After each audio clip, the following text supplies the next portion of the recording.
In 1968, my mom was a new nurse in her early 20s, and she tells me a story how she looked up at the TV and saw American soldiers dying in Vietnam.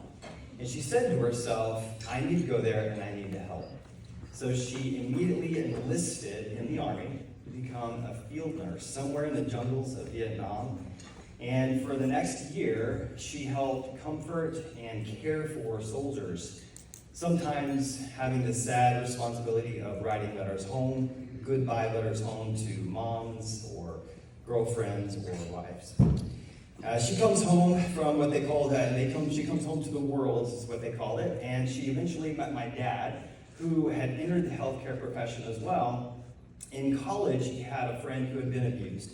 And so he made a commitment to say, hey, I want to help women. And so the way he decided to do that was to become an OBGYN. So over the next 35 years, my mom and dad served the healthcare community faithfully. They had this incredible mission, vision, and values. And so I grew up in a home that just, it was without a doubt, this is what we did.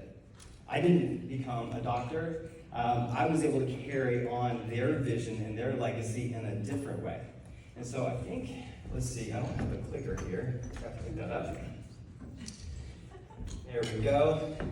And so the way that I've been able to serve that vision is through recruiting.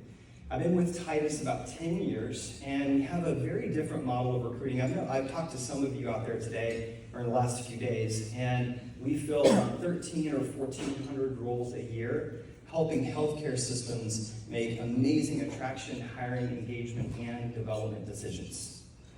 Finding people like my mom, finding people like my dad.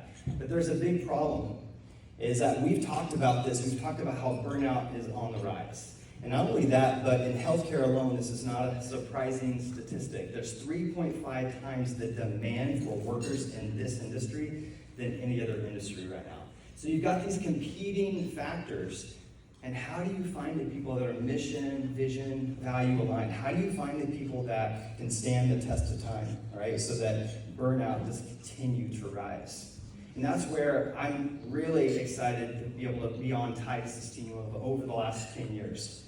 And one of the things that we recommend healthcare systems do is execute a passive candidate recruiting strategy. Now, it's not the entire strategy, as you know, right? There's active candidates. You want to post and pray the right person shows up. You also want to empower your internal people to give great referrals. But at least 40% of all of the volume should come from direct outreach. And that is what we get to do with our healthcare systems as an extension of their internal team. What we do is we create the EVP. If you don't already have one, we'll help elevate one if you do. And we also want to make sure that we're creating behavioral interview questions so that the person has the right fit and the right seat.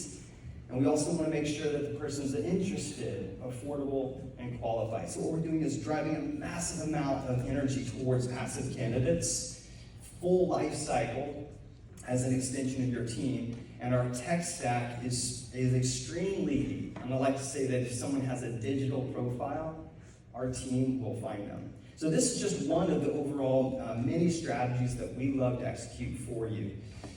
But don't just take my word for it. What we want to do is show you a 3-minute video of the impact that our team gives when we work with our partners. At the end of the video, you're going to find a slide with 2 QR codes. One of them is a QR code directly to my calendar. So I hit this. If any of you are out there and you say, hey, I've got an internal recruiting team or a recruiter or 2, and they just need help, right? They're doing great, but they have too many recs on their plate, perhaps, or they've got those tough to fill positions, call me. We'll see if we can help. And maybe you've got a huge team, right? And they're just overwhelmed with too many requisitions, or they're not getting enough volume in the pipeline. That's where we can come in and execute a strategy.